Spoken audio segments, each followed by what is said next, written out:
বসে এত সময় জিকির আজকার মোরাকাবা মুশাহিদা তার সঙ্গে জামিয়া রহমানিয়ার প্রস্তুতি মিটিং এইমাত্র আমরা সংক্ষিপ্ত করলাম এবং এই প্রোগ্রাম যখনই আমি ফুরফুরা শরীফে ক্যান্সেল করেছি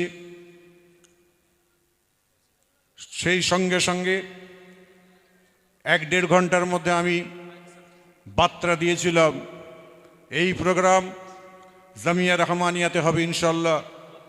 মুফতি সাহেব হুজুর তিনি সঙ্গে সঙ্গে গ্রহণ করে নিয়ে 13 থেকে 14 থেকে 16 ঘন্টার মধ্যে আপনাদের সকলকে হাজির করেছেন। তার জন্য আল্লাহ পাকের দরবারে লাখ লাখ কোটি কোটি শুকর আদায় করছি। এবং যারা আজকে রহমানিয়া জামিয়া রহমানিয়া বসে আছেন সত্যিকারে অরিজিনালি বোঝা যাচ্ছে আল্লাহ পাক পরওয়ারদিগার বেনিয়াজ আপনাদের প্রতি রহমত আপনাদের প্রতি বরকত আল্লাহ পাক নসিব করেছেন।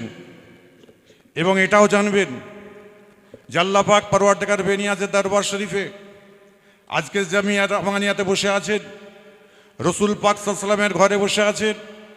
আল্লাহর নবীর আদর্শ, আল্লাহর কোরআন, নবীর হাদিস যারা ছেলেরা পড়ে সেই পড়ুয়া ছেলেরা এখানে জান প্রাণ দিয়ে আজকে এই 16 ঘন্টার মধ্যে এই প্রোগ্রামকে সাকসেসফুল করার জন্য তাদের জন্য আমার দোয়া রইল। পরবর্তীতে আমি বক্তব্য দেব ইনশাল্লাহ। এখন আপনাদের কাছে যে মানুষটি কোরআন তেলাওয়াত করতে আসছেন, গতকাল 12ই জানুয়ারি আমার যে জিকিরের মাহফিল ছিল সেই আজকে 12ই জানুয়ারি তো আজকের এই জিকির 12ই জানুয়ারি আজকের দিন তিনি আমার ইনভাইট ছিলেন। তানাকে আমি এই জামিয়া রহমানিয়াতে এনেছি। আপনারা শ্রোতারা খুশি না বেজার? কতটা খুশি? যারা আজকে আপনার ইউটিউবার ভাইরা দেখাচ্ছেন তারা একটু দেখান মানুষ কিভাবে মানুষকে ভালোবাসে, কোরআনকে ভালোবাসে, হাদিসকে ভালোবাসে।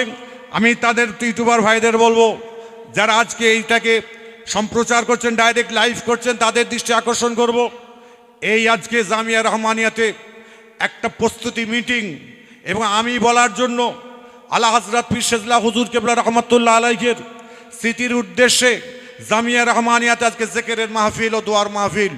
তার জন্য আজকে যারা কর্তৃপক্ষ যারা আছেন, জামিয়া রহমানিয়ার কর্তৃপক্ষ যারা রয়েছেন, বিশেষ করে আমার মুফতি সাহেব হুজুর রয়েছেন এবং জানা ইনার সঙ্গভঙ্গ যারা রয়েছেন এবং মাদ্রাসার এবং যত এলাকার মাদ্রাসা আপনার চলছে, আপনার হানাফি কনফারেন্স হয় যেসব জায়গাগুলোতে যে সকল ছেলেদের যেখানকার যেসব মাদ্রাসাগুলো আছে সেই মাদ্রাসাগুলোর সকল সদস্যরা এখানে এসছেন দেখে খুব ভালো লেগেছে। আল্লাহ পাকের দরবার লাখ লাখ কোটি কোটি শুকর আদায় করি। তারই জন্য এখন আমি বেশি সময় আপনাদের কাছে নেব না। জনাব হযরত হাফেজ কারি হেদায়েতুল্লাহ সাহেব তিনি তেলাওয়াতে কোরআন শরীফ পড়বেন, আপনারা শুনবেন। কোরআন যখন আপনারা শুনবেন, যখন আল্লাহর কোরআন শোনার সময় কারি সাহেবরা যখন শেষের দিকে আসবে সেই সময় আপনারা সুবহানাল্লাহ বলবেন, আলহামদুলিল্লাহ বলবেন, তাকবীরের ধ্বনি দেবেন। যে ধ্বনি কোরআন শুনতে শুনতে দেবেন, আমার বিশ্বাস আমি যতটুকু এলেম অর্জন করেছি, আমি যতটুকু জ্ঞান অর্জন করেছি, আল্লাহর কোরআন পাক শোনার সঙ্গে সঙ্গে আল্লাহু আকবার যদি বলেন, কাল কিয়ামতের দিনে হাসরের মহামাঠে আল্লাহ পাক ওর ওসিলায় আল্লাহ আমাদের জান্নাতি বলে কবুল করে নেবেন। সকলে ধীর মস্তিষ্কে বসবেন। যারা দাঁড়িয়ে রয়েছেন আমি প্রত্যেককে বলবো, ভাই আপনারা দাঁড়িয়ে থেকে মনে হবে যেন এখন আপনার কি বলে ক্রিকেট খেলতে নেমেছে, 4টে 6 মারবে, বেরিয়ে চলে যাব, দেখে চলে যাব। তার জন্য তো আপনারা কেউ আসেননি। এশার নামাজ তো আমাদের হবে, আমরা নামাজ পড়বো। অনেকে ভাবছেন হুজুর নামাজের টাইম চলে যাচ্ছে নাকি, আমরা শেষ করে নামাজ পড়বো, তাই তো নাকি? শেষ করে আমরা নামাজ পড়বো। সকলে বসে যান এবং দূরের ভাইরা যারা আছেন সকলে যদি কাছাকাছি বসতে পারেন, ঠান্ডা আছে, কোনো অসুবিধা নেই। যদি সেরকম হয় আপনারা বসে যান, সকলে বসে যান।